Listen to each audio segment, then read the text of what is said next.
A group of college students were traveling together to attend a certain music festival that was to happen someplace outside the country. And so the whole journey was like a road trip too, since they traveled exploring different places alongside the road.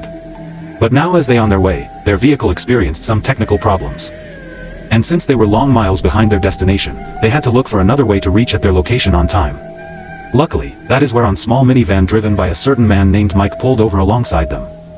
Mike offered to transport them up to the nearby town whereby they will search for another ride. Without hesitation the group agreed and boarded the van. And since it was a free ride no one cared to ask questions on who Mike really was. Along their way, as they were talking, Mike told them that he is a tour guide driver, whereby he transport people to different places and even road trips.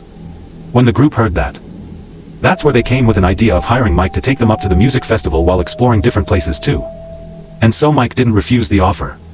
He accepted it with questions, as long as there was money. But now one of the girls named Debbie was not sure about who really the man said was. She suspected something was off about him. At the same time Mike caught her attention too on how she was looking at him. And so they started crossing their eyes on one another. On Mike's mind, Debbie seemed like a girl who does things secretly. And so this festival music attendance wasn't a match to her at all. As the time goes, they stopped on a certain mall to make some shoppings. As all of the girls entered into the mall, Debbie remains on the van alone. Coincidentally Mike found himself sitting on the van with Debbie. As a way of starting a conversation, Mike started asking Debbie some questions like who she really was. Because she seemed completely out from the other group. Mike could say that there was something about her. But now Debbie speaked clearly and told Mike that he looked like a killer but not a tour guide driver. Mike didn't react at all. In fact he supported the accusations and sighed that he enjoys killing. But now when the girl thought that Mike was just joking, what she didn't know is that Mike was a real killer, whereby he murders travelers who are passing through their town. Interesting part is that Mike wasn't alone in this kind of work. This is because he had like a family that their work is normally to kill travelers. Even the mall owner was part of the family. Meaning the college girls were the next target. As the ride continues, while other girls were asleep on the van, Debbie started asking Mike some awkward questions. Like how he normally kills people. What weapons he likes to use more. And Mike just answered RHE freely. Even Debbie contributed on her sides on how and which weapons she might use to kill people. What Mike didn't know is that Debbie had her own dark side too. And that's the reason she has been asking some awkward questions. Badly, one of the other girls back at the van overheard their conversations, in which she really took it seriously and suspected Debbie and Mike was planning something towards them.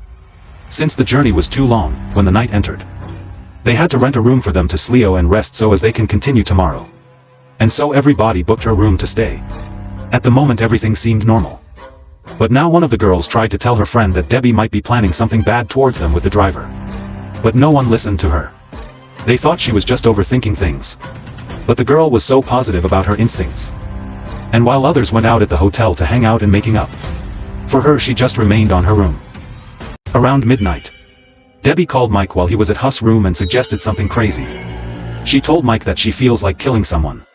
Mike thought that the girl was just making other jokes. But what he didn't know is that the girl was already obsessed with him. And she already knew that Mike liked killing people too.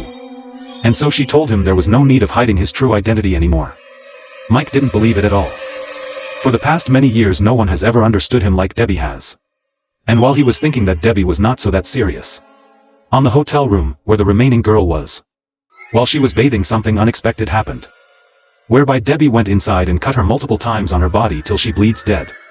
Now the first body was down. While all of this is happening, the other crew had no idea what was going on at all. They kept just partying. But now as time goes, Mike joined Debbie at her party and so many bodies continued dropping. The whole of the night they spent hunting down each and every one of them until they were dead. The whole hotel was quiet and full of blood as the time goes.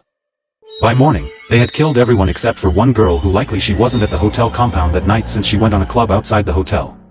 And so she missed the blood party. On Mike's face and Debbie's, they seemed alright. No one could suspect them at all. Even when the remaining girl asked them where others were, they told her that they had gone to the festival while they waiting for her. But remember, no loose ends at all. And so when the girl thought that she was taken to the music festival to join the others, the route changed and they headed one-on-one to the bushes. As the girl asked what was going on, all she received was a knife at her throat from Debbie. It seems she was more evil than Mike. But now finally out of 6 people, they were the only 2 left standing.